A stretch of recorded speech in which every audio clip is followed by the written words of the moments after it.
Chers amis, bonjour. Ici Émile Guy de vos émissions de l'Église diocésaine. En mai dernier, l'Association franco-ontarienne des conseillers scolaires catholiques a célébré son 20e anniversaire ici même à Sudbury. Au cours de ces célébrations, notre évêque, Monseigneur Marcel Danfous, a présenté la lettre pastorale des évêques de l'Ontario pour l'éducation catholique. Et pour nous parler d'un suivi qui se donne à cette lettre pastorale, je reçois en ce moment deux directions d'école. Il s'agit de Madame Darquise Moreau. Bonjour, Madame Darquise. Bonjour, Monsieur Guy. Et de Monsieur Yves Laliberté. Bonjour, Monsieur Yves. Bonjour, Monsieur Guy. Comment avez-vous entendu parler de cette lettre? Premièrement, la semaine suivant le congrès, la lettre nous a été partagée par notre directrice générale, Mme Lisanne Papineau. Et avec le message de prendre le temps d'en faire la lecture, c'est quand même un gros document de plusieurs pages. Et puis, avec l'appel que nous aurions une rencontre lors de la rentrée scolaire à la fin du mois d'août, où on rentrerait plus en détail dans l'étude de la lettre, ensemble en communauté de direction d'école. Alors, vous avez déjà eu cette rencontre au mois d'août? Au moment où on se parle, on a eu cette rencontre au mois d'août avec Monseigneur Danfous. Ça s'était bien reçu de l'ensemble de notre groupe. Mais avant de parler de la lettre, j'aimerais que vous me parliez de vos écoles.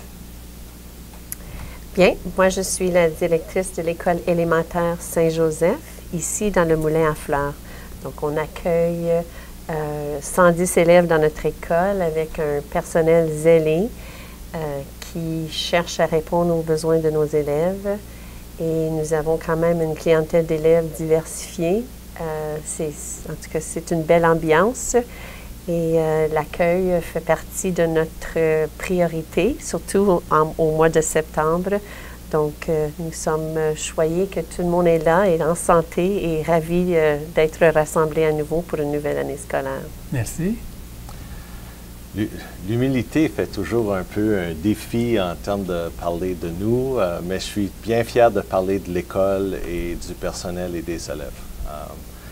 Nous, à l'École secondaire catholique Champlain, nous desservons la communauté de Rayside-Belfour et Doniping Falls, qui est dans la région nord-ouest de la grande région de Sudbury. Et puis, nous bénéficions d'une école avec plusieurs ateliers très bien entretenus et maintenus par le conseil et son équipe d'appui, de personnel d'appui. Enfin, les ateliers... Et votre école a été reconnue dernièrement? Oui, alors, en plus des ateliers, on a quand même un programme assez robuste au niveau de STEAMA, les sciences, la technologie, l'ingénierie, les mathématiques, les arts, et ceci nous a permis d'être reconnus par une corporation de la nature de Microsoft, qui est quand même mondiale, et puis nous sommes nommés maintenant une école vitrine Microsoft. En plus de ça, on met quand même l'accent, comme Darquise l'a mentionné, sur l'accueil et l'entre-gens et l'atmosphère au sein de l'école. Et alors, quoi qu'on mettait l'accent sur le programme académique, il reste quand même que l'atmosphère, le climat au sein de l'école est important. Et puis, tout récemment, au printemps, on a été reconnu à nouveau par la première ministre. On a reçu le prix de la première ministre pour les écoles accueillantes. Alors, c'est très motivant de continuer à œuvrer au sein de ce personnel chevronné et puis engagé. Mais vous avez parlé de votre école. Ce qui vous tient probablement un peu plus à cœur, c'est votre famille. Parlez-moi donc de votre famille. Oui.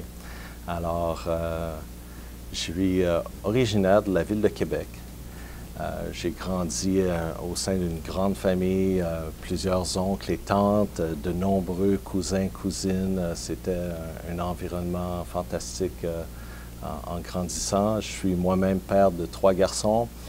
Et puis, enfin, j'ai fait mes études par la suite. J'ai quitté Québec, j'ai fait mes études universitaires à Montréal et c'est là que j'ai commencé ma carrière d'enseignant avant d'émigrer en Ontario il y a Bienvenue! Bien...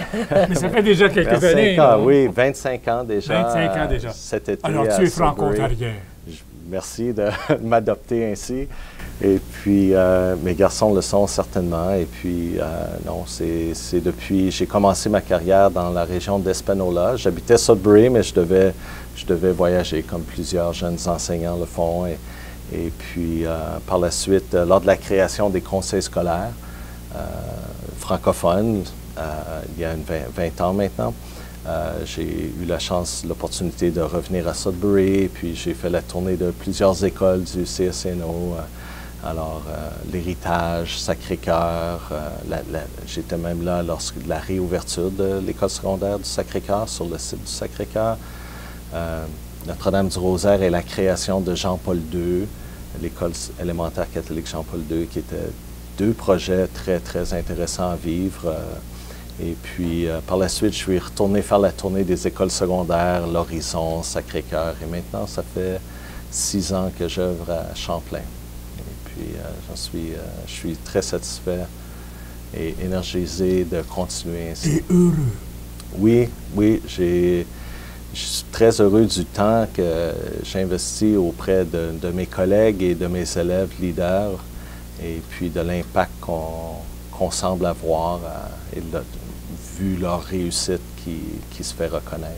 Mais les parents, eux, vous n'avez rien dit? Les parents, j'ai une équipe au sein de gens impliqués au sein du CEC, le Conseil d'école catholique, qui sont derrière nous, engagés, qui nous appuient dans tous les changements qu'on met en place pour rester moderne et à la fine pointe. Et puis, c'est très apprécié de ma part, l'appui de la communauté que je reçois. Ils sont bienvenus à l'école ou bien s'ils viennent comme des espions? Je suis certain que c'est au secondaire, on les voit malheureusement moins souvent. Hein. Mais ils sont bienvenus? Ils sont toujours bienvenus.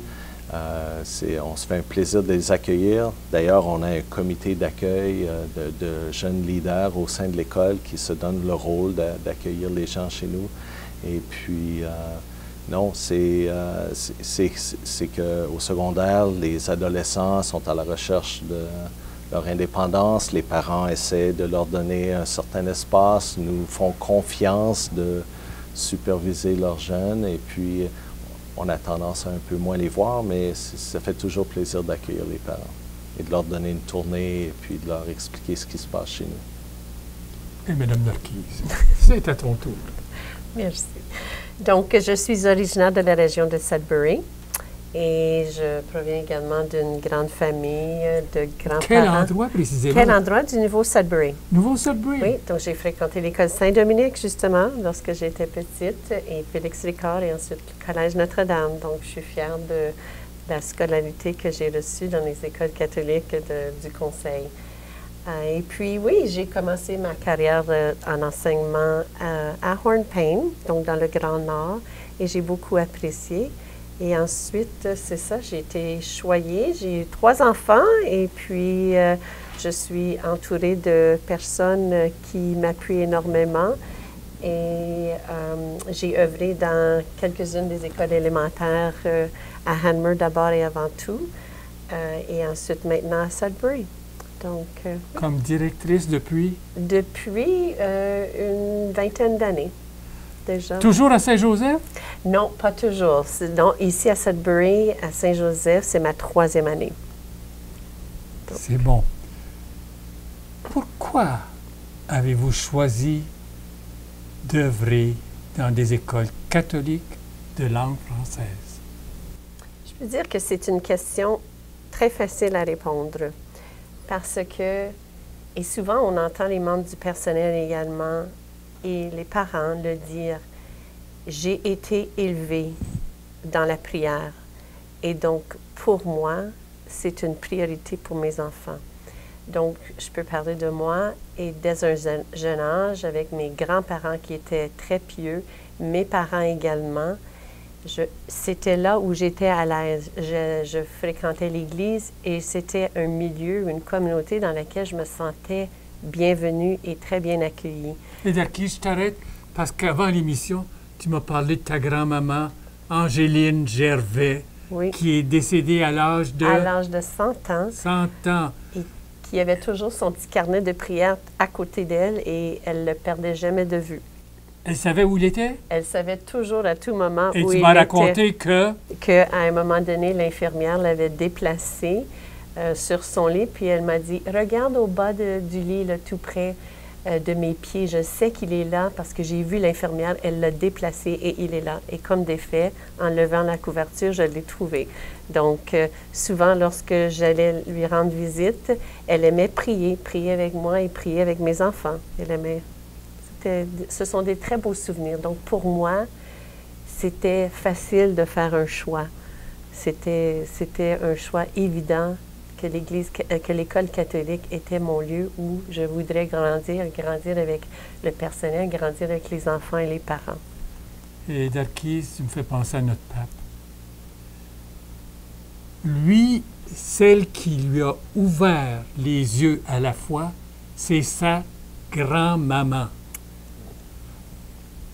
Je l'ai entendu dire que sa grand-maman, pendant la Semaine sainte, marchait avec eux, faisait un chemin de croix. Puis là, quand ils sont arrivés à la mort de Jésus, la grand-maman les a arrêtés. Puis ils ont pris du temps pour contempler Jésus sur la croix. Alors, l'importance des grands-parents. Les grands-parents ne peuvent pas s'imaginer à quel point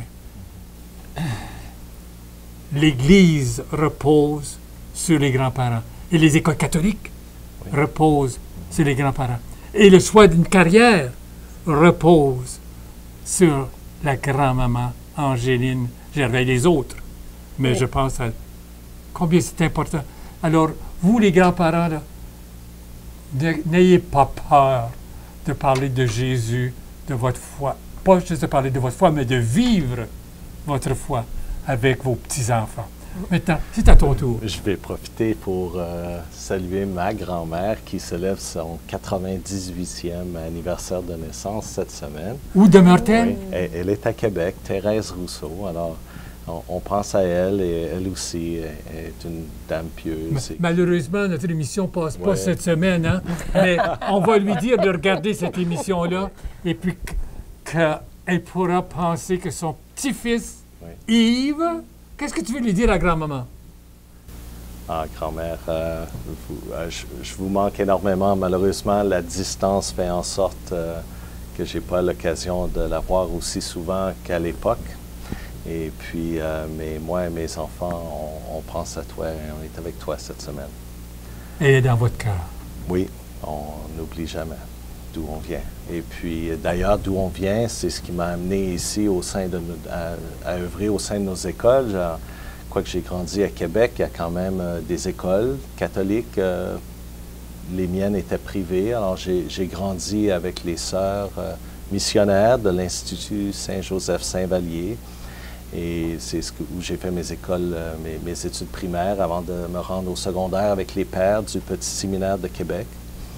Et puis, ça a été une dizaine, douzaine d'années de formation avant de me rendre à ma première école publique, qui était McGill, pour mes études universitaires. Et puis, par la suite, lorsque je suis arrivé à Sudbury, pas longtemps après, comme jeune père de famille, il était important pour moi j'ai retrouvé au sein du CSCNO, 20 ans passés, une famille un esprit semblable à un esprit de famille où, oui, le désir de la poursuite de l'excellence et des bons résultats compte, mais aussi le désir de voir au bien-être de ces gens, de son personnel, de ses élèves, était inculqué dans la culture du conseil. Et puis, ça fait une différence quand on a un employeur puis un environnement comme celui-là. Vous savez que nous sommes ici pour parler d'une lettre. Oui. Mais nous avons parlé de vos écoles, nous avons parlé de vous-même. Et en août dernier, Monseigneur Danfous vous a présenté cette lettre qui lui tient à cœur. Quelques points que vous retenez particulièrement. Oui, alors, Monseigneur Danfous a fait l'allusion lorsqu'on rentre dans une école, et on a mentionné brièvement plus tôt, il y a une présence spéciale au sein d'une école catholique. Et puis, dans le milieu de l'éducation, en construction identitaire, on parle d'un climat actualisant, mais c'est actualisant du meilleur de nous-mêmes à l'image de Jésus et à l'image à l'image de Jésus par nos paroles et par nos actes. Comment est-ce qu'on voit à partager, à répandre l'amour envers notre prochain et de garder aux aguets d'inégalités et de besoins que les gens autour de nous puissent avoir. Et puis, alors ça c'était le premier message que j'ai retenu dès le début de la lettre. Il te colle à la peau. Oui, oui, c'est extrêmement important au niveau de l'accueil, de l'atmosphère. Et c'est comme ça qu'on vit, qu'on met en action, qu'on actualise l'accueil et le respect au sein de notre école. Je suis certain d'Arcis. C'est cette présence. Oui, c'est une présence. Cette présence qui passe par chacun de nous. Par chacun de nous. Et chacun de ceux qui sont là. Et c'est l'appel qui nous vient, qui nous est partagé. Et un point que tu retiens, toi, d'Arcis. Ce que j'ai trouvé le plus merveilleux, c'était dans le message et dans l'explication et l'éclaircissement de la lettre, je voyais la vision et la mission du Conseil scolaire du Nouvel-Ontario. Donc, j'étais vraiment enchantée. Je dis, oh là là, ça se répète. Donc, c'est merveilleux. Les évêques pensent comme... Les évêques pensent comme nous! Mais nous pensons aussi comme eux. Oui, c'est ça. C'est bon. Puis, un des messages que j'ai beaucoup retenu, c'est d'être habité par cette joie de croire. Comme les disciples sur le chemin d'Emmaüs, lorsqu'ils ont réalisé que c'était Jésus, ils voulaient aller répandre cette bonne nouvelle et ils étaient habités par cette joie. C'est une joie qui existait déjà, mais c'était une joie renouvelée et un désir ardent. Et donc, nous, comme témoins, c'est ce que nous devrions faire. Nous sommes des témoins de Jésus et donc, c'est ce qui nous devons être habités par cette joie de croire.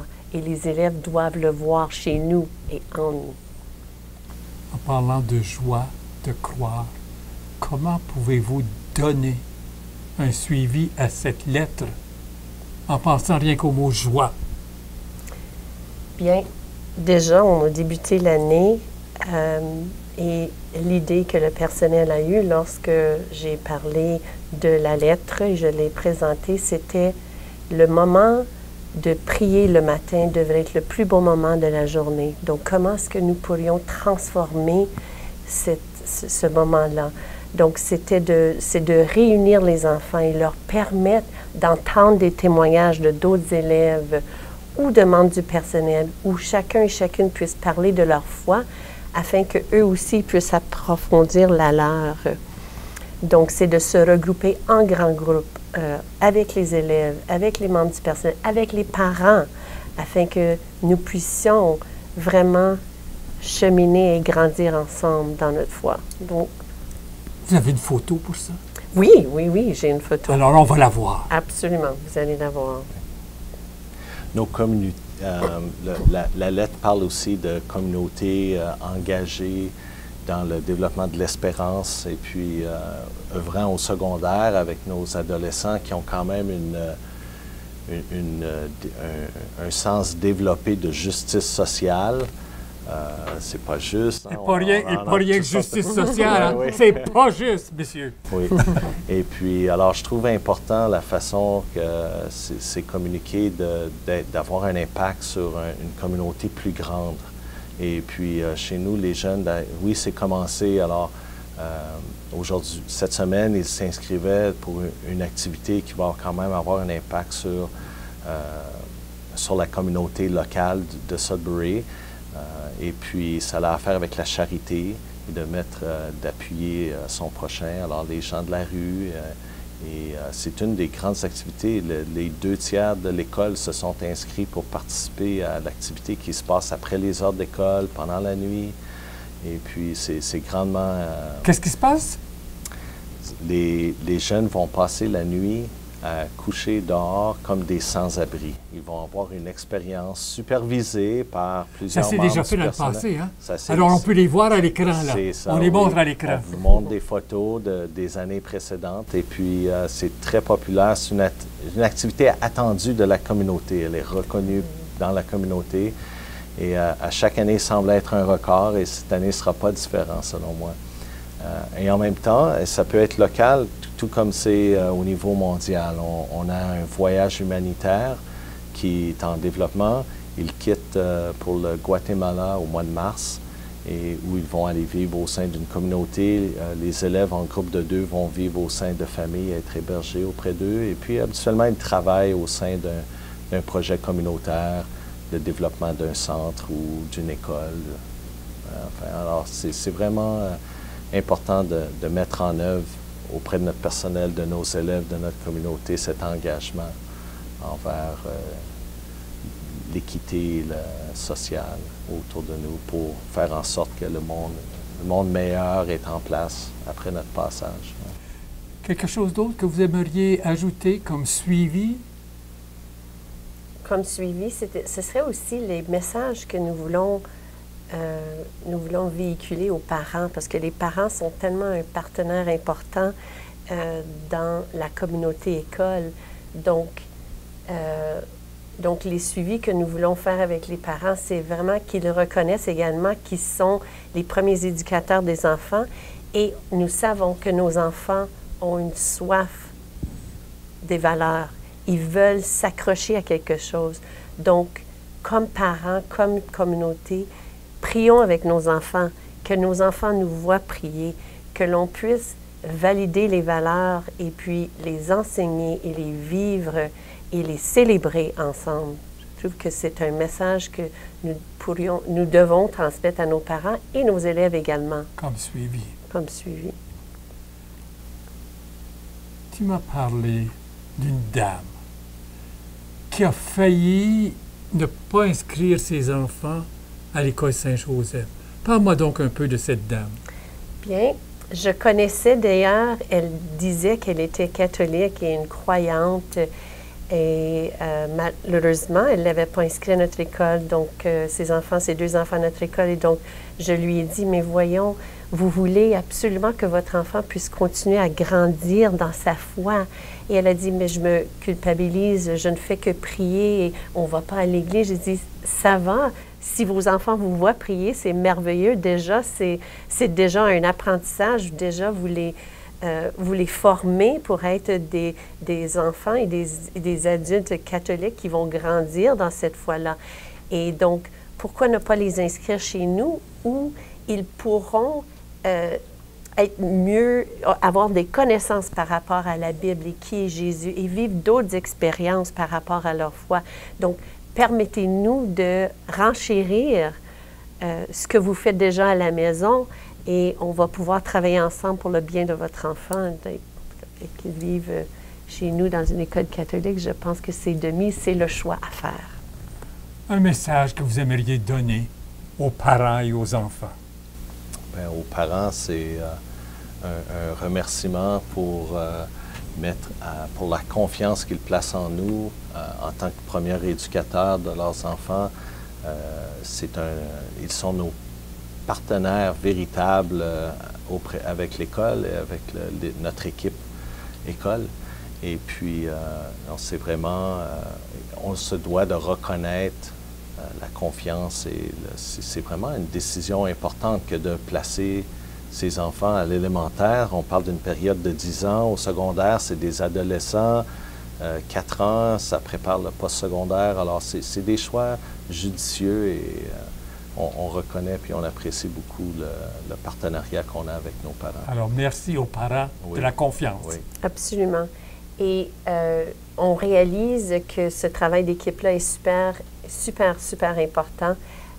Et donc, qu'on puisse travailler ensemble pour le bien de l'enfant et donne-lui toutes les occasions de pouvoir vivre des succès et grandir dans l'espoir, l'amour, la charité, les valeurs du conseil, les valeurs universelles d'ailleurs. Donc, Les valeurs de Jésus. les valeurs de Jésus, voilà. Et sur ce, je vous dis merci beaucoup à vous deux.